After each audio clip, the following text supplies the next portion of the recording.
Salut tout le monde, je m'appelle Alex, c'est ma première vidéo sur YouTube. Alors c'est pour cela que je commence par une petite présentation entre guillemets pour vous dire sur quel thème vont être abordées les vidéos. Donc je pourrais pas vous dire à peu près les périodicités des vidéos, mais bon en tout cas c'est des vidéos pour on va dire énoncer certains thèmes de société basés sur l'observation entre guillemets et puis les tourner un petit peu en dérision. Donc le premier thème, on va y aller tout de suite, hein, on va rentrer dans le sujet direct. Le mec il est déjà à fond dedans. C'est l'inégalité entre hommes et femmes. Alors c'est vrai que bon, c'est un thème très abordé entre les femmes et les hommes. Bon, c'est vrai qu'il y a une grande inégalité à l'heure actuelle entre une femme et un homme, rien qu'au point de vue des salaires, au niveau des embauches. C'est vrai que les femmes sont moins bien payées que les hommes. Bon, ça on peut en débattre pendant longtemps, mais bon, ça changera pas grand chose, à moins qu'on évolue un petit peu, ce serait pas mal. Mais sinon, bon voilà, je sais que les hommes n'aiment pas trop être mis sur le même statut d'égalité que les femmes, on sait pas trop pourquoi, mais si on y réfléchit bien, on serait gagnant, hein. Bon, c'est pas pour critiquer les femmes, mais bon, c'est vrai que bon, vous aimez bien tout ce qui est galanterie, le romantisme à proprement dit. On peut mettre une petite parenthèse avec le premier rendez-vous, quoi. Enfin, il y a souvent des mensonges dits sur des premiers rendez-vous par les femmes. On va essayer de créer un peu cette vérité entre guillemets, j'espère que je tombe un peu dans le juste. Bon, on sait tous qu'un homme au premier rendez-vous, comme pour tout le monde, je crois que le premier rendez-vous c'est toujours les 30 premières secondes qui sont toujours les plus importantes. Alors qu'on a passé auparavant 2 heures dans la salle de bain à se pomponner, à vérifier le moindre détail, à savonner comme des malades, à se parfumer, machin, etc. Alors que le seul contact qu'on a avec notre partenaire ou notre partenaire au moment du premier rendez-vous, c'est juste quand on se dit bonjour. Donc c'est vrai que c'est beaucoup d'efforts pour pas grand-chose, en fin de compte. Bon, et le premier rendez-vous, c'est vrai que les femmes, souvent, elles aiment bien tout ce qui est galanterie, le côté un peu romantique d'un homme. Donc souvent c'est surtout le premier restaurant, quoi. Enfin, donc on va aller chercher, on les amène au restaurant, on essaie de paraître très bon prince. Du coup on lui offre le restaurant de ses rêves, surtout on lui laisse le choix et on paye l'addition, quoi. Et donc si on veut vraiment avoir cette égalité, il faudrait peut-être te mettre en forme en disant écoute, tu serais gentil, tu veux l'égalité entre hommes et femmes, et à ce moment-là, chacun paye son addition, on fait moite-moite ou encore chacun paye ce qu'il a mangé. Et c'est vrai que si on évoluait dans ce domaine-là, je pense que les femmes, elles nous emmèneraient au kebab du coin, quoi. Donc moi ça m'arrangerait parce que j'ai des cartes de fidélité, donc ce qui fait que moi je paierais pas mon kebab parce que avec la chance que j'ai, je suis sûr de tomber sur le kebab gratuit et elle paiera le sien. Mais voilà, enfin dans le truc, enfin dans le délire à proprement dit, c'est sûr que les femmes nous emmèneraient au kebab, hein, ou au McDo, quoi. Enfin bref, quoi, pas Quick et puis KFC. Pas faire trop de pub, on va citer 3 marques.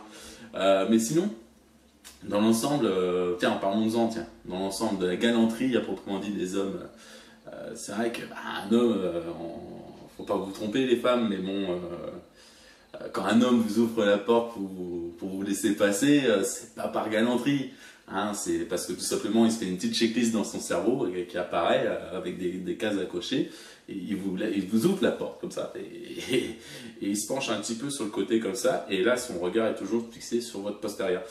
Et bon là, il y a sa checklist qui se met en route en disant beau fessier, beau pantalon, bien moulant, on voit pas la trace de la culotte, c'est génial, elle porte un string. Donc du coup, mais on revient aussi sur cette part de vérité pour les femmes, parce que les femmes, quand tu poses la question à une femme, qu'est-ce qu'elle regarde en premier chez un homme, elle va te répondre ses yeux, son visage, ses mains, c'est ça, fous-toi bien de ma gueule. Vous faites comme les hommes, hein. Nous, le premier truc qu'on regarde, on ne se l'est jamais caché, c'est le nichon, le cul et le visage, ça passe en dernier.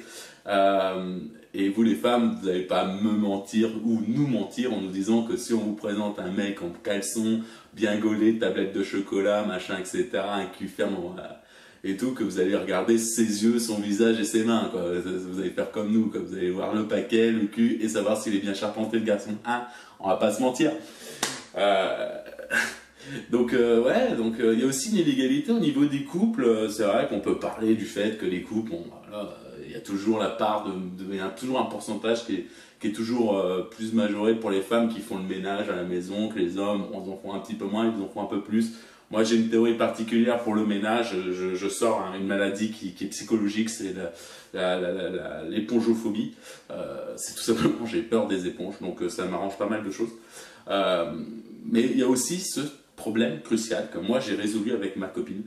On a fait un traité, on a fait un papier signé, notarial et tout, enfin paraître notarial et tout, enfin un truc l'enfer.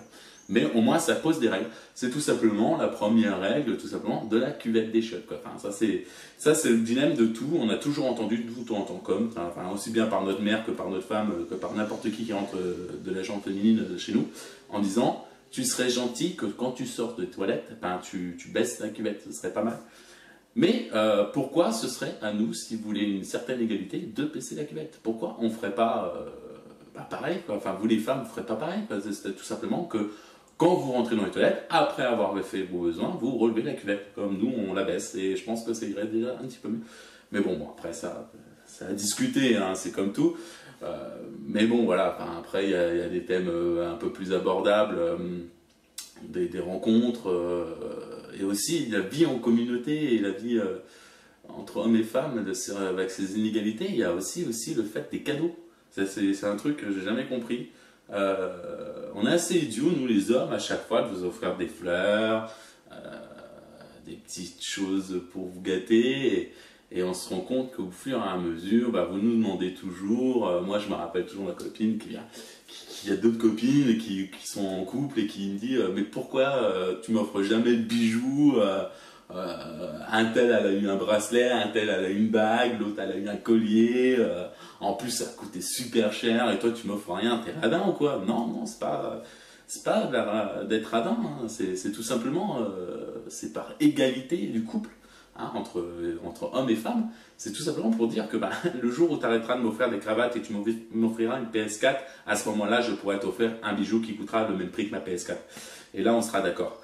Mais sinon, dans l'ensemble, il y a aussi une partie, bon j'avoue, je savate un petit peu les femmes là sur ce thème-là, mais il y a aussi un truc très important, hein. Là je retourne un peu sur les hommes pour vous faire réfléchir un petit peu. Alors s'il y a des enfants, sortez, hein. Bon, souvent quand on dit ça, les enfants ils ouvrent grand les oreilles et les yeux pareil, hein. Donc s'il y a des parents à côté des enfants qui regardent cette vidéo, s'il vous plaît, faites-les sortir, ce serait mieux. Donc c'est au point de vue de l'acte sexuel. Oui, souvent, surtout les préliminaires, enfin, c'est un truc de malade, quoi. C'est-à-dire que le fantasme d'un homme, tu vois, enfin, c'est souvent, ben voilà, moi ce que j'appelle la petite gâterie. Il vient demander à sa femme la petite gâterie et souvent il a un fantasme, c'est qu'elle l'avale. Et la femme n'est pas trop pour ça et on peut le comprendre, mais on a un argument derrière en disant tout simplement, ben, chérie, écoute, tu peux avaler, c'est naturel, ça vient de moi, enfin, c'est entre nous, je le dirai à personne, enfin, c'est pas dégueulasse, quoi. Enfin voilà, vas-y, fais-moi plaisir un petit peu, quoi. Maintenant, on pourrait dire, je vous laisse 2 secondes de réflexion, les mecs, pour vous dire que, imaginez juste l'inverse, c'est-à-dire que la femme vous demande de vous faire, d'avoir sa petite gâterie, mais sauf qu'elle a ses règles, hein, et à ce moment-là, vous lui demande d'y aller et d'avaler, hein, et elle vous dira, sortira les mêmes prétextes, c'est-à-dire tout simplement, bah, vas-y chérie, fais-moi plaisir, j'en ai envie, enfin voilà, c'est naturel, ça vient de moi, ça restera entre nous, quoi, enfin voilà, c'est pas sale, voilà. Je pense que là on y réfléchira plutôt, excusez-moi, 2 secondes avant de demander à notre femme d'avaler, hein. Ce serait pas trop mal, hein les gars. Sinon, donc voilà les thèmes qui sont les plus ou moins abordés entre femmes et hommes. Il y en a d'autres certainement, et vous pouvez laisser des commentaires, hein, pas de problème. Dans tous les cas, je sais qu'il y en aura plein, ou pas du tout, parce que après, ça tout dépend du nombre de personnes qui vont voir la vidéo. Alors, bon, je vous avoue, quand je fais mes vidéos, je ne fais pas trop de montage, hein, parce que j'aime bien que ce soit authentique et réel, que vous ayez bien le personnage en face de vous, et faire des coupures quand je me plante, hein, ça peut être bien, ouais, je peux l'entendre, ça peut être pas mal. Mais aussi, je pense que ça cassera un peu le rythme, on va dire. Enfin, puis j'ai pas envie de me prendre la tête, hein, on va dire ce qu'il y est. Et puis je me dis, c'est surtout pour moi me préparer, on ne sait jamais, si l'humour le plaît. Hein, bon, je vous avoue que ce premier jet n'est pas forcément le plus drôle, ni le plus mis en scène. Mais bon, c'est un début comme tout, hein. Il faut bien commencer par quelque chose, je commence un petit peu par là. Donc n'hésitez pas à dire vos appréciations, à donner vos commentaires, à construire les choses avec moi, ou donner des idées tout simplement, puis on verra si on peut les mettre sur la table, hein. Un peu d'humour patois, je suis en Normandie, désolé les gars. Et en plus en campagne, donc je passe cette attraction-là, ce sera le thème d'un autre sujet, les religions en France. Donc bon voilà, je pense que ce sera tout pour le moment et j'espère à une prochaine fois. Allez, ça c'était inutile.